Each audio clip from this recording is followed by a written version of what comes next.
je m'appelle David Rioton, je suis formateur en culture générale et expression au Centre Alternance de Strasbourg.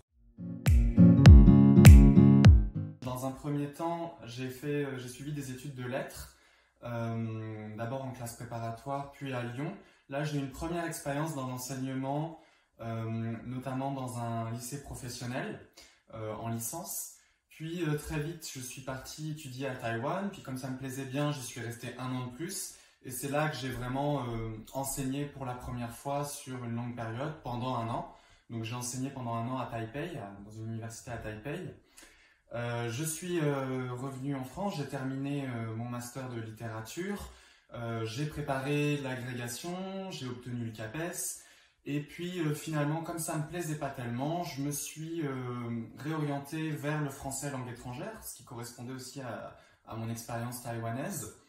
Et je suis parti faire un stage à Pondichéry, en Inde. Ce stage à l'université m'a permis vraiment de découvrir d'autres manières d'enseigner et de valider un master français langue étrangère à distance avec l'université de Poitiers.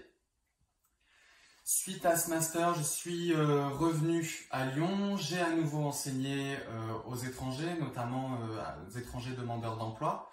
Puis j'ai déménagé à Strasbourg, où cette fois-ci j'ai eu une première expérience à l'université en France, comme professeur de français langue étrangère toujours. Et j'ai également fait quelques cours à l'Alliance française de Strasbourg. Après quoi, j'ai continué les cours à l'université et en parallèle les cours en BTS. Alors c'est une formation que j'ai d'abord choisie, un métier que j'ai d'abord choisi par goût en fait, puisque j'ai 2 formations, une plutôt tournée sur la langue, une autre plutôt tournée sur la littérature. J'avais envie aussi de valoriser mon bagage littéraire.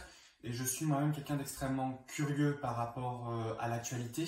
Donc j'avais à cœur de partager ça avec un public qui soit réceptif.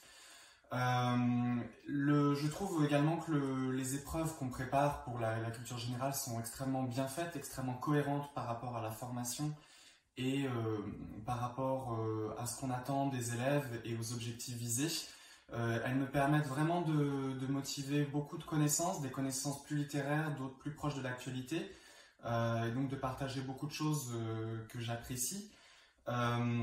D'autre part, il y a aussi tout un travail sur l'expression qui me permet de faire appel à mes compétences, cette fois-ci en langue, et que j'aime bien motiver chez des élèves qui sont souvent pas forcément très à l'aise dans ce domaine. J'aime également beaucoup le public qui est très pragmatique, très méthodologique. Je travaille beaucoup, que ce soit à la fac ou avec les BTS, sur la méthodologie, puisqu'on a affaire actuellement à des publics qui ont un besoin dans ces domaines-là, et pouvoir le travailler avec précision, avec des groupes motivés, c'est vrai que c'est assez stimulant en fait. Donc j'aime beaucoup aussi ouvrir le cours sur d'autres aspects, et le cours de culture générale permet ça. C'est-à-dire qu'on peut regarder des extraits de films, on peut organiser des sorties culturelles. Il y a une dynamique qu'on peut instaurer à l'intérieur du groupe.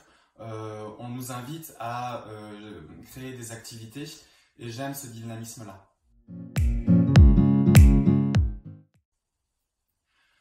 J'ai constaté que j'avais souvent affaire à des publics qui n'ont pas vraiment confiance dans leur capacité à suivre les cours, à appliquer une méthodologie, parce que souvent ils ont un parcours un peu chaotique, parfois ils sont un peu fâchés, notamment avec ma matière, alors qu'en fait ce sont des gens curieux, mais qui s'en rendent pas forcément compte.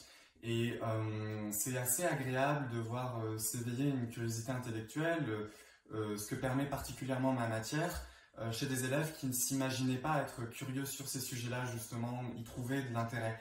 Et moi, je suis assez sensible au fait d'éveiller cet intérêt, parce qu'il me semble que les cours, les moments de formation en cours ne servent pas uniquement à préparer au monde du travail, mais aussi à déployer un esprit critique et une sensibilité chez des étudiants qui vont en avoir besoin dans leur travail, mais également dans leur vie en général. Et je pense que les formations d'alternance, les formateurs alternance sont assez sensibles à développer cet aspect-là chez les élèves, à savoir leur attitude également vis-à-vis des autres, leur conscience du groupe et leur capacité à s'adapter aux situations et à être critique vis-à-vis de ces situations.